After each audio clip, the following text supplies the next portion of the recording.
बाहर निकलते ही मैं एक तरफ चल पड़ा। ये सहरा का इलाका था। आसमान पर तारे निकले हुए थे जिनकी मध्यम और धुंधली सी रोशनी में मुझे दूर दूर तक फैले हुए राजस्थान के सहराई टीले नजर आ रहे थे। एटमी सेंटर की जेर जमीन इमारत रेत के 2 टीलों के दरमियान थी। इन टीलों की रेत काफी सख्त हो चुकी थी। मैं जिस रेत पर चल रहा था वो भी ज्यादा भुरभुरी नहीं थी। मुझे समत का कोई अंदाजा नहीं था। मैंने आसमान के सितारों को गौर से देखा। मैं समत का तयन न कर सका। एक तो रात का वक्त था, दूसरे इर्द गिर्द रेत ही रेत थी। छोटे बड़े टीले थे। मैं इन टीलों में दाखिल होकर इनकी भूल भुलैयों से फंसने से बचना चाहता था। मैं जितना अंदाजा लगा सकता था उतना अंदाजा लगाकर रेत के टीलों में जाने की बजाय उनसे बचकर दाएं जानिब हो गया। मुझे यकीन था कि इस तरह मेरा रुख मशरिक की तरफ हो गया है और कुछ देर तक चलने के बाद राजगढ़ का कस्बा आ जाएगा, जहां एटमी सेंटर में काम करने वाले साइंसदानों और अमले के दूसरे आदमियों और खुद मेरा भी क्वार्टर था। मैं बिल्कुल सिख बना हुआ था। सर पर पगड़ी थी, कमीज पतलून पहनी हुई थी, कमर में किरपान लटक रही थी। मैंने रुककर कलाई पर बंधी हुई घड़ी पर वक्त देखा। चारों बमों के फटने में 45 मिनट बाकी रह गए थे।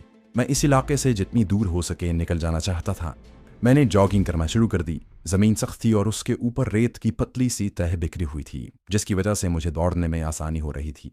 प्रोफेसर जमशेद ने कहा था कि अगर एटमी फर्नेस में 1/10 ग्राम भी अफजुदा प्लूटोनियम हुआ तो उसके फटने से इर्द गिर्द कम से कम 3 मील तक किसी चीज का नामो निशान बाकी नहीं रहेगा और रेत के जिन टीलों के नीचे एटमी सेंटर कायम है उसकी रेत पिघल कर भाप बनकर उड़ जाएगी।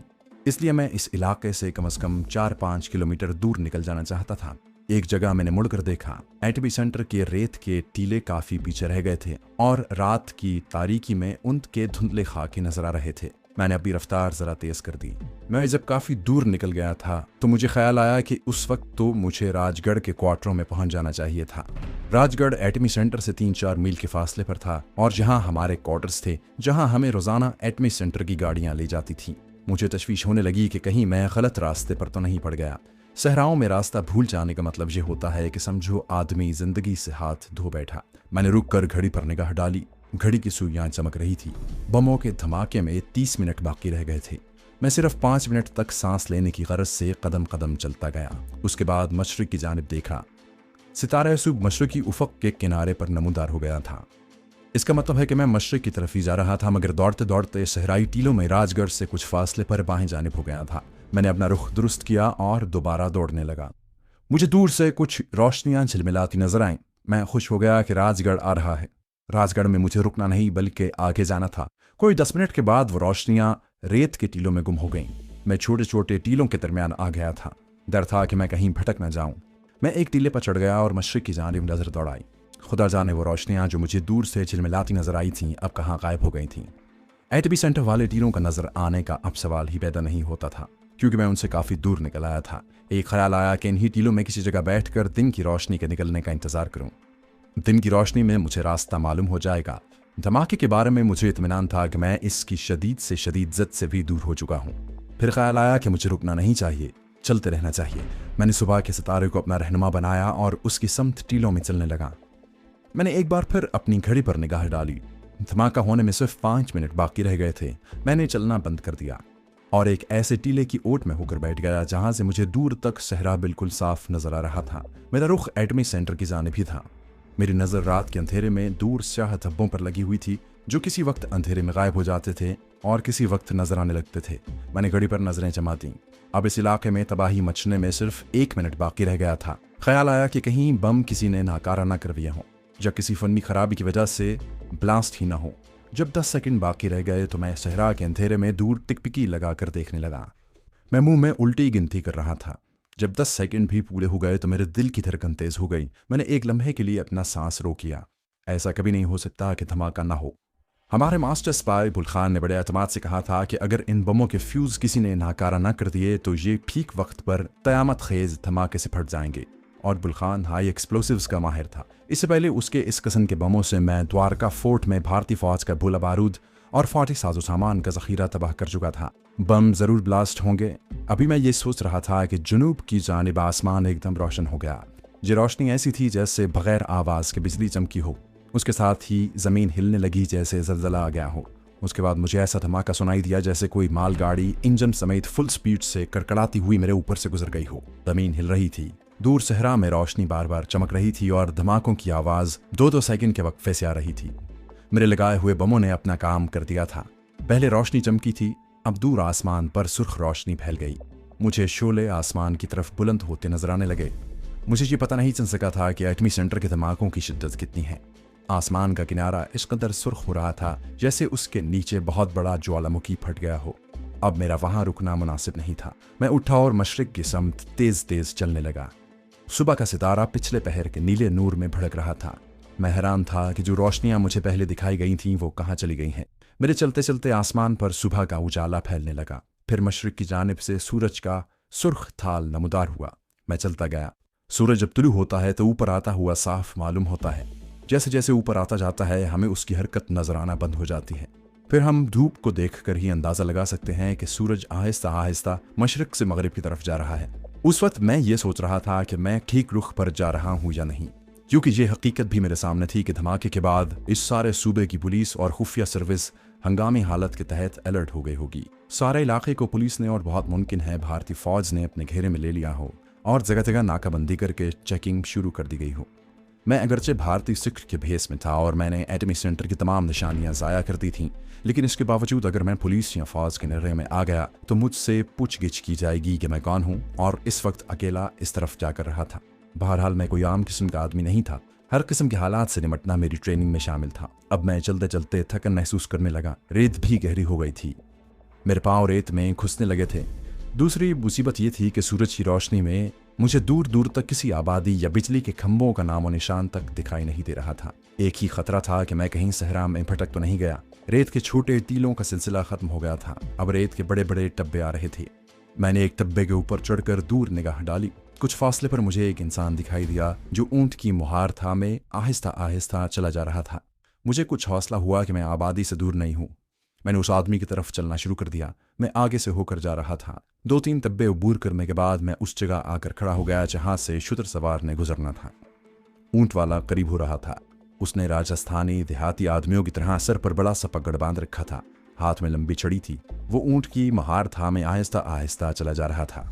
जब मेरे करीब आया तो खुद ही रुक गया और मेरी तरफ देखकर उसने राजस्थानी हिंदुस्तानी में मुझसे पूछा कि मुझे किस गांव में जाना है। मैंने कहा, महाराज मुझे रिवाड़ी जाना है। इधर थल में एक संगी साथी से मिलने आया था, रास्ता भूल गया हूँ। ऊंट वाला मुझे अपनी चमकीली और अंदर को धसी हुई आंखों से दिख रहा था। कहने लगा, रिवाड़ी तो इस जानिब है महाराज, चले मैं तुम्हें ले चलता हूँ। मैं भी रिवाड़ी ही जा रहा हूँ, आप जानवर के ऊपर बैठ जाओ। ऊंट पर दरख्तों की सूखी टहनियां लदी हुई थीं। शुतर सवार ने मुझे बड़ी मुश्किल से ऊंट के ऊपर चढ़ाकर बिठा दिया। ऊंट ऊपर नीचे होता मुझे झकोले देता चल पड़ा। मुझे ख्याल आ गया कि रिवाड़ी तो काफी दूर है। राजगढ़ से मैं ट्रेन में वहां जाया करता था और 2 घंटे लग जाते थे। ये ऊंट वाला कैसे वहां पहुंचेगा और कब पहुंचेगा? कहीं उसने मुझे किसी और जगह का नाम तो नहीं बता दिया। कुछ फासला तय करने के बाद मैंने उससे पूछा, महाराज रिवाड़ी हम कब पहुंचेंगे? ऊंट वाला देहाती अपनी जबान में बोला, आज सारा दिन चलेंगे, रात झुंझानी में गुजारेंगे, दूसरे दिन चलेंगे, दूसरी रात डेरोगढ़ में आएगी, तीसरे दिन पहुंचेंगे रिवाड़ी रात को। मैं परेशान हो गया। मैं इतना लंबा सफर ऊंट पर तय नहीं कर सकता था। वैसे भी जिन जगहों के उसने नाम बताए थे वहां पुलिस की नाकाबंदी जरूर होगी। मैं किसी मुसीबत में फंस सकता था। मैंने उसे कहा, महाराज तुम मुझे झुंझानी पहुंचा दो, वहां से मैं किसी लारी में बिठाकर रिवाड़ी चला जाऊंगा, जैसे तुम्हारी मर्जी महाराज। ऊंट वाला खामोश हो गया। ऊंट अपनी सुस्त रफ्तार के साथ सहरा में चलता गया। सूरज निकल आने की वजह से गर्मी हो गई थी। मेरी सिक्कों वाली पगड़ी और दाढ़ी की वजह से मुझे ज्यादा गर्मी लगने लगी थी, मगर मुझे ये तकलीफ बर्दाश्त करनी ही थी, क्योंकि असल में मैं सहरा में भटक गया था और अब मेरा झुंझानी पहुंचना जरूरी था। इतना मुझे मालूम था कि डेरो से रिवाड़ी तक रेलगाड़ी जाती है और झुंझानी से मुझे डबरू तक कोई ना कोई लारी मिल सकती थी। रास्ते में एक जगह दरख्तों का एक झुंड आया। ये कीकर की एक किस्म के दरख्त थे। जहां ऊंट वाले ने ऊंट बिठा दिया, मैं उतर पड़ा। यकीन करें कि मैं कमांडो ट्रेनिंग के बावजूद ऊंट ने मेरे सारा जिस्म के पेच हिला कर रख दिए थे। जहां रेत में एक छोटा सा चश्मा बह रहा था। ऊंट वाले ने पोटली खोली। उसमें गुड़ और मकई की रोटियां थीं। उसने एक रोटी और गुड़ मुझे भी दिया। इस रोटी का बहुत मजा आया। जहां 1 घंटा आराम करने के बाद हमारा सफर फिर शुरू हो गया। किसी न किसी तरह शाम होने के कुछ देर बाद झुंझानी पहुंच गए। मैंने ऊंट वाले का शुक्रिया अदा किया। मेरे पास पैसे मौजूद थे। मैंने उसे 10 रुपए देने चाहे, मगर उस नेक दिल इंसान ने न लिए। झुंझानी एक छोटा सा कस्बा था। बिजली मौजूद थी। मालूम हुआ कि रात को वहां से कोई लारी डेढ़ोगढ़ नहीं जाती, सुबह मिलेगी। मैंने सोचा कि लारी अड्डे पर ही रात बसर करनी चाहिए। वहां आया तो कई मुसाफिर पड़े हुए थे। मैंने अच्छी तरह से माहौल का जायजा लिया। मुझे कोई पुलिस वाला दिखाई न दिया। लोगों को रामगढ़ के एटमी सेंटर के धमाके के बारे में कुछ मालूम नहीं था। रात किसी न किसी तरह गुजर गई। सुबह के वक्त एक लारी पीछे किसी शहर से आई। उसके ड्राइवर और सवारियों ने बताया कि रामगढ़ में बम फटा है, एक सरकारी दफ्तर उड़ गया। ये खबर सुनकर मुझे इत्मीनान हुआ कि मेरी मेहनत रायगा नहीं गई। लोग आपस में बातें करने लगे। कोई कहता है ये कश्मीरी मुजाहिदीन का काम है, कोई कहता है कि ये धमाका कांग्रेस की मुखालिफ जमात ने कराया है। एक मुसाफिर बोला, महाराज अब तो हर जगह धमाके होते हैं, कुछ पता नहीं चलता कौन धमाका कराता है। ड्राइवर कुर्सी पर बैठा नाश्ता कर रहा था। मैं भी उसके करीब आकर बैठ गया। मैंने पूछा, महाराज ये कौन सा सरकारी दफ्तर था जहां बम फटा है? कहने लगा, मालूम नहीं, लोग कहते हैं कोई सरकारी दफ्तर था, भगवान जाने कैसा बम था। कहते हैं 2 पहाड़ियां भी साथ उड़ गई हैं। मैंने हाथ बांधकर आसमान की तरफ देखते हुए कहा, ऐ सच्चे बादशाह तू अपनी कृपा कर। फिर मैंने मजीद सुराग रसानी करते हुए ड्राइवर से कहा, महाराज हमारी पुलिस का वहां कोई आदमी नहीं था, पुलिस को हमारी सरकार ने किस लिए भर्ती किया हुआ है? ड्राइवर सिगरेट सुलगाते हुए कहने लगा, सरदार जी पुलिस तो अब खबरदार हुई है, रास्ते में जगह जगह नाकाबंदी की हुई है। अब क्या होता है, वो जो होना था वो हो गया। पर मैं तो कहता हूँ कि ये जरूर कश्मीर के कमांडो का काम है। इसका मतलब था कि झुंझानी से आगे डेढ़ोगढ़ तक भी रास्ते में पुलिस की चेक पोस्टें जरूर होंगी। मगर मेरा जाना जरूरी था। इस खतरे से तो मुझे हर हालत में गुजरना ही था। कोई 1 घंटे बाद लारी डेढ़ोगढ़ की तरफ जा रही थी। वहां से किसी दूसरे शहर की तरफ जाना भी उतना ही खतरनाक था। ये सारा रास्ता रेतीला था, कहीं कहीं कोई दरख्त नजर आ जाता। गर्मी काफी थी। लारी को 2 घंटे के सफर के बाद डेढ़ोगढ़ पहुंची। रास्ते में पुलिस की चेक पोस्ट नहीं थी। डेढ़ोगढ़ भी काफी बड़ा कस्बा था और रेलवे स्टेशन भी था। जहां स्टेशन के बाहर अक्सर लोगों को रामगढ़ के धमाके के बारे में बातें करते पाया। लोग खौफजदा थे। इससे पहले फौजी असलहे की ट्रेन और द्वारका फौजी असलहे का कला धमाकों की नजर हो चुका था। लोग इस किस्म के खदशे का इजहार कर रहे थे कि सूबा गुजरात से अब कश्मीरी कमांडोज ने राजस्थान का रुख कर लिया है, जहां भी अब किसी जगह धमाके हो सकते हैं। डेढ़ोगढ़ से ट्रेन सीधी रेवाड़ी जाती, जहां से मुझे दिल्ली की ट्रेन पकड़नी थी। मैं टिकट लेकर प्लेटफॉर्म के गेट के पास आया तो देखा कि वहां बावर्दी पुलिस के कुछ सिपाही खड़े थे। वो एक आदमी से अटैची केस को खुलवा कर चेक कर रहे थे। मैं टीटी को टिकट देकर अंदर जाने लगा तो पुलिस ने मुझे रोक लिया। उनमें एक थानेदार भी था। उसने मुझसे मेरा नाम पूछा। मैंने बताया, जसवंत सिंह सोढ़ी। मैंने अपना नाम बदलने की जरूरत महसूस न की। मुझे मालूम था कि एटमी मरकज की सारी एडमिनिस्ट्रेशन और दफातर के रिकॉर्ड्स खौफनाक धमाकों की आग में जलकर राख हो गया होगा। मेरा नाम एटमी सेंटर की इंतजामिया के रजिस्टर में दर्ज ही नहीं था। थानेदार राजस्थान का मालूम होता था। उसने मुझे घूर कर देखा और दूसरा सवाल किया, कहाँ से आ रहे हो सरदार जी? मैंने इस किस्म के सवालों के जवाब पहले ही जहन में तैयार कर रखे थे। मैंने कहा, झुंझानी से 2 मील दूर एक गुरुद्वारा स्थान है, उसकी यात्रा को गया था, अब वापस दिल्ली जा रहा हूँ। दिल्ली में गुरुद्वारा गुरु तेग बहादुर में ग्रंथी भाई के पास ठहरा हुआ हूँ। वहां से वापस अपने शहर अमृतसर चला जाऊंगा। मैंने एक ही बार इन तमाम सवालों के जवाब उसे दे दिए थे जो मेरे ख्याल में वो मुझसे इसके बाद पूछने वाला था। थानेदार ने एक सवाल कर ही दिया, अमृतसर में क्या करते हो? कोतवाली के पास रामगढ़ हाई स्कूल है, वहां हिसाब का टीचर हूँ। मेरे माता पिता भी कोतवाली के पास ही रहते हैं। ठीक है, जाओ।